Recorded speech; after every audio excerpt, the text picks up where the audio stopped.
Hello students. आज हम एक नया चैप्टर स्टार्ट करने वाले हैं जिसका नाम है इलेक्ट्रोकेमिस्ट्री।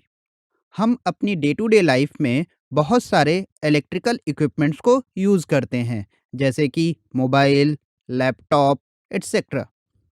और हम यह जानते हैं कि ये सारी डिवाइसेस बैटरीज पर काम करती हैं।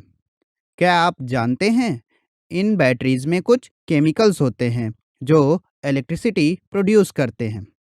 तो इलेक्ट्रोकेमिस्ट्री के इस चैप्टर में हम यह जानने की कोशिश करेंगे कि बैटरीज किस तरह से इन केमिकल्स की हेल्प से इलेक्ट्रिसिटी प्रोड्यूस करते हैं। इलेक्ट्रोकेमिस्ट्री दो वर्ड से मिलकर बना होता है, इलेक्ट्रो एंड केमिस्ट्री। तो इलेक्ट्रोकेमिस्ट्री में हम इलेक्ट्रिकल एनर्जी और केमिकल एनर्जी के इंटर कन्वर्जन के बारे में पढ़ते हैं। तो चलिए स्टार्ट करते हैं इस चैप्टर को पढ़ना। तो हमारा सबसे पहला टॉपिक है galvanic cell and cell potential. इस टॉपिक में हम रिडॉक्स रिएक्शंस क्या होते हैं यह पढ़ेंगे। साथ ही साथ गैल्वेनिक सेल्स, इलेक्ट्रोड पोटेंशियल और सेल पोटेंशियल के बारे में भी पढ़ेंगे। तो चलिए हम स्टार्ट करते हैं रिडॉक्स रिएक्शंस से। आपने रिडॉक्स रिएक्शंस के बारे में क्लास 11th में भी पढ़ा है कि रिडॉक्स रिएक्शंस रिडक्शन रिएक्शंस और ऑक्सीडेशन रिएक्शंस का कॉम्बिनेशन होती हैं। तो चलिए रिकॉल कर लेते हैं रिडक्शन रिएक्शंस क्या होती हैं। तो हमने पढ़ा है कि यदि कोई सब्सटेंस रिएक्शन में हाइड्रोजन गेन कर रहा है तो हम कहते हैं कि उसका रिडक्शन होता है। जैसे कि यह रिएक्शन, इस रिएक्शन में नाइट्रोजन हाइड्रोजन गेन करके अमोनिया बना रहा है, तो हम कहेंगे यहाँ पर नाइट्रोजन का रिडक्शन हो रहा है। यदि रिएक्शन में सब्सटेंस मोर इलेक्ट्रोनेगेटिव एटम या ऑक्सीजन लूज कर रहा है तो हम कहेंगे यहाँ पर भी सब्सटेंस का रिडक्शन हो रहा है। जैसे कि यह रिएक्शन, यहाँ पर क्यूप्रस ऑक्साइड ऑक्सीजन लूज कर रहा है, तो क्यूप्रस ऑक्साइड का यहाँ पर रिडक्शन हो रहा है।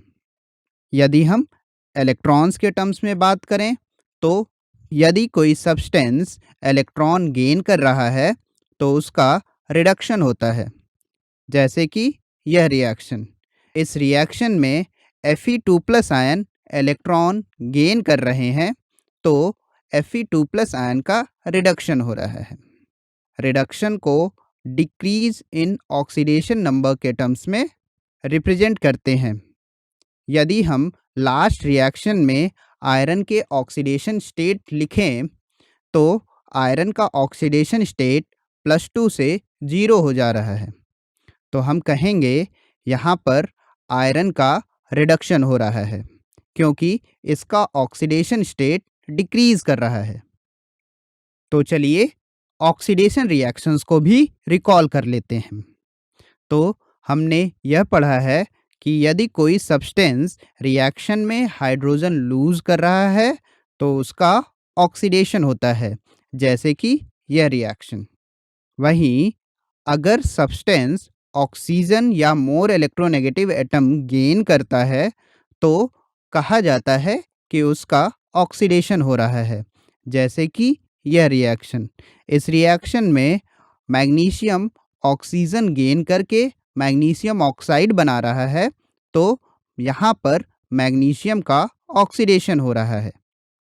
यदि हम इलेक्ट्रॉन्स के टर्म्स में बात करें तो लॉस ऑफ इलेक्ट्रॉन को हम ऑक्सीडेशन कहते हैं। जैसे कि यह रिएक्शन, इस रिएक्शन में कॉपर इलेक्ट्रॉन लूज करके कॉपर 2+ आयन बना रहा है, तो हम कहेंगे यहाँ पर कॉपर का ऑक्सीडेशन हो रहा है।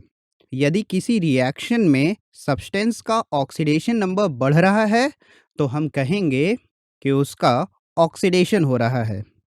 यदि हम लास्ट रिएक्शन में कॉपर का ऑक्सीडेशन नंबर लिखें तो हमें कुछ यह मिलता है।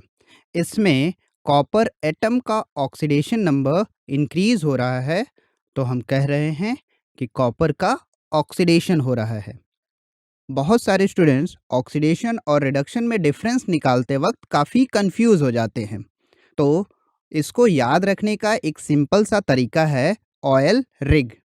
हम ऑयल से यह समझते हैं कि oxidation is loss of electron, वहीं रिग से हम यह समझते हैं कि reduction is gain of electrons.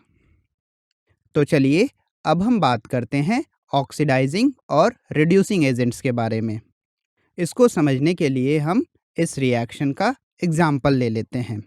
इस रिएक्शन में यदि हम कॉपर और हाइड्रोजन के ऑक्सीडेशन स्टेट्स लिखें तो वह हमें कुछ इस तरह से मिलता है। इस रिएक्शन में कॉपर का ऑक्सीडेशन स्टेट डिक्रीज कर रहा है, तो हम कहेंगे कि क्यूप्रस ऑक्साइड का यहाँ पर रिडक्शन हो रहा है। वहीं हाइड्रोजन का ऑक्सीडेशन स्टेट बढ़ रहा है, तो हम कहेंगे यहाँ पर H2 का ऑक्सीडेशन हो रहा है। इसको हम कुछ इस तरह भी समझ सकते हैं कि क्यूप्रस ऑक्साइड रिड्यूस होकर हाइड्रोजन को ऑक्सीडाइज कर रहा है, या फिर हाइड्रोजन ऑक्सीडाइज होकर क्यूप्रस ऑक्साइड को रिड्यूस कर रहा है। ऑक्सीडाइजिंग एजेंट ऐसे सब्सटेंस होते हैं जो प्रोसेस में खुद रिड्यूस होकर दूसरे सब्सटेंस को ऑक्सीडाइज होने में हेल्प करते हैं।